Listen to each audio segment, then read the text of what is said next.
Hello and welcome to Bespoke Unit. I'm CP and in this video I'm reviewing the Partagas Mille Fleurs.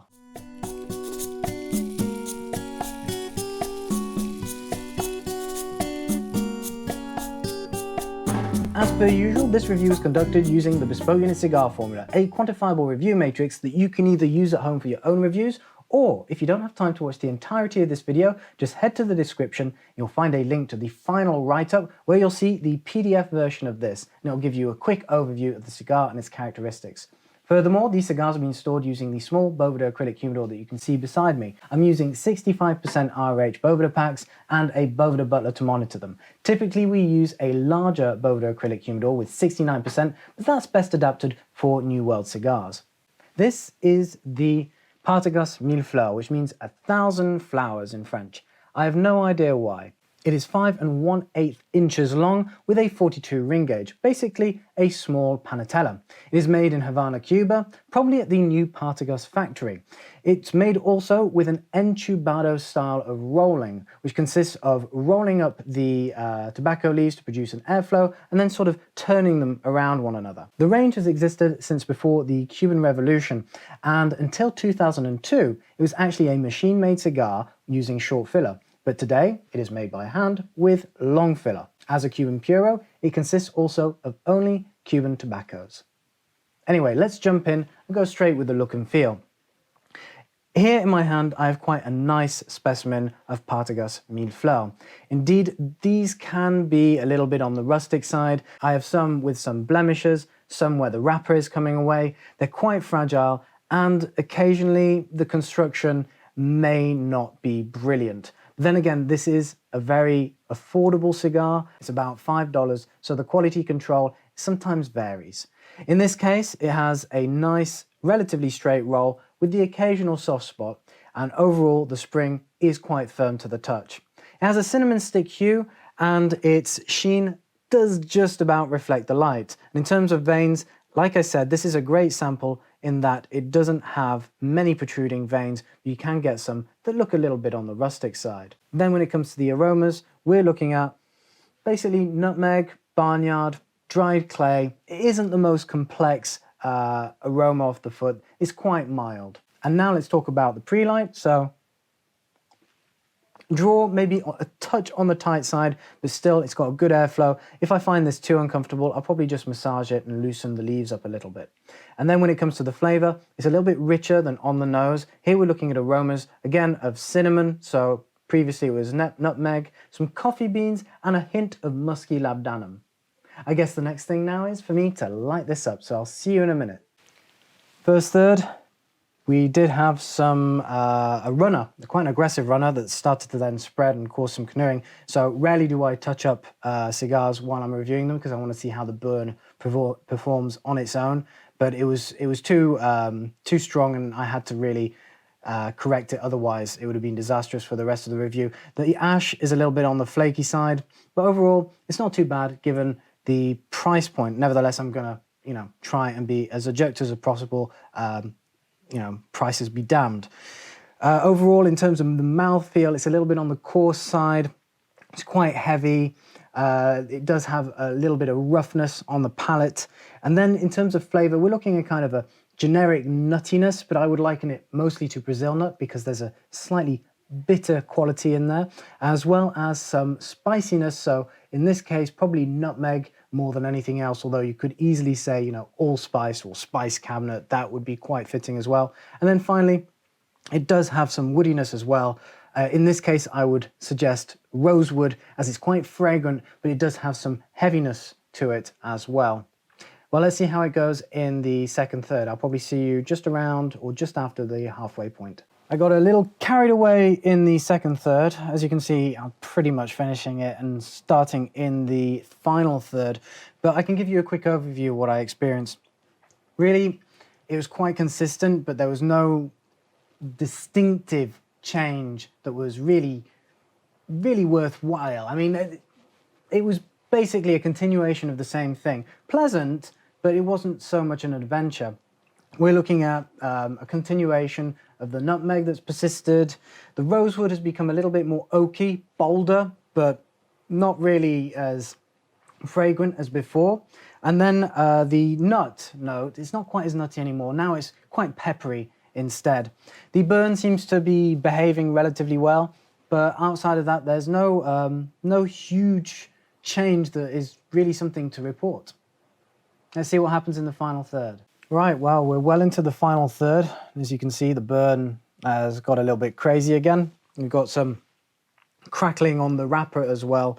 This is something that I've noticed with some Mille Fleurs every now and then. In terms of flavor, it's very intense. It's got, again, a relatively coarse mouthfeel. You're looking at a combination of some dried fig, pepper and the oak. The pepper and the oak from the second third that has persisted all the way through. But the little fruitiness, that's quite pleasant. In terms of complexity, you're looking at a very simple arrangement of notes. It's not overly complex, but it's very pleasant, don't get me wrong. The mouthfeel can be a little bit rough, a little bit on the coarse side. It's very heavy, but it is perfectly acceptable with the right pairing, which I'll mention in a second. Then in terms of palate stimulation and the astringents, the balance, I am getting a little bit of salivation, but I'd say it's overall balanced. The palate stimulation does stay quite harmonious. And then the life cycle, which is sort of the evolution of flavor, there are some changes, but it stays relatively linear in some aspects. And then the finish, right, you're going to still get the tobacco bomb in your mouth for quite a while, because this is a medium plus cigar. It's going to really stay on the palate, but in terms of individual notes, those would dissipate relatively quickly. And then when it comes to the residual scent in the room, it's not incredible. It's perfectly survivable. It's not going to choke you up, but it's not going to leave the most pleasant aroma either. And then when it comes to the burn, so in this case, the draw was ideal all the way through. The temperature though, because it's got a very small ring gauge, you're going to probably get it quite hot quickly. So I suggest that you take your time and you smoke it slowly. You're looking at a good 40-minute smoke here. Then when it comes to the burn angle, it's been wavy all the way through. I've had some burning issues. This isn't the first time I smoked one of these. They do have a tendency to be a little bit unpredictable in that sense. And then the backbone, it's a little bit on the flaky side. It tends to fall off. It's good to keep a relatively short stack on here so you don't have any accidents. Next, when it comes to the overall experience, well, the band is a classic Partagas band. There's nothing really to it. It does look very nice though. And then you've got the classic Partagas box. It's basically a cardboard box that has been decorated with various stickers. And then the occasion, this is something that you could easily take to more formal occasions and kind of look the part, because it is indeed a Cuban cigar. But bearing in mind that it does offer perhaps not the most sophisticated experience, this might not be one that you'd want to show off, but it's a great one for casually smoking with some friends as a daily smoke, or even when you're doing other activities such as walking the dog. This was something I would actually suggest as perhaps after a casual lunchtime, something you probably consider as a little digestif with an espresso. But hold on, I'm going to get to pairings.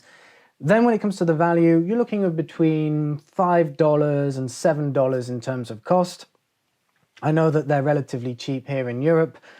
In the USA, it's going to be a little bit more complicated, although, as I say in all my Cuban cigar reviews, there are websites on which you can buy them that will deliver to the USA. However, the legality there is a bit of a grey area, so I can't condone it. That being said, I do know that I Havanas and Bellhop, they both stock it, and you're looking at prices between $5 and $5.50. That's if you buy a box of 25, so you're going to have to multiply that amount somewhat. And finally, pairings. As I hinted, we are going to talk about that in the bottom right-hand corner. It's not scored, it's just something that we like to use as a thought exercise. So bearing in mind, I did suggest it'd be something great for after lunch. So consider perhaps like a bacon avocado salad. You're going to get the nice smoky flavors of the bacon that can be extended through the cigar, whether you have it simultaneously or you have it afterwards. Otherwise, you can consider a nice nut mixture, perhaps some salted peanuts or even some cashews. If you've got those, maybe you could then consider it as an aperitif. And then finally, why not consider dark chocolate? Dark chocolate will have the advantage of being able to extend any or introduce any creaminess onto your palate, which is something that the cigar is slightly lacking and could benefit from. And in terms of beverages, I'd probably go for something quite refreshing. For example, an IPA beer, or maybe even a Pils those would be good options. Or you could go for a nice hot chocolate, again, trying to introduce some creaminess into your palate. And finally, as I suggested earlier, an espresso, a cup of coffee would be great with this cigar, and it would just really take the edge off some of its roughness as well. Overall, the Partagas Mille Fleurs, it does offer a nice, pleasant and cheap and cheerful experience. However, it's not going to give you the complexity and the sophistication that you may be looking for in an exclusive Cuban cigar. Therefore, this is really a casual smoke and not something I would recommend for a more formal occasion or even a special occasion. Anyway, that's all from me today. I hope you've enjoyed this video. If you have, give us a like, give us a subscribe, and leave us a comment if you have anything you'd like to add about the Partagas Mille Fleurs, or if you have any questions. Until our next video, head to bespokeunit.com and check out all the other lifestyle subjects that we cover.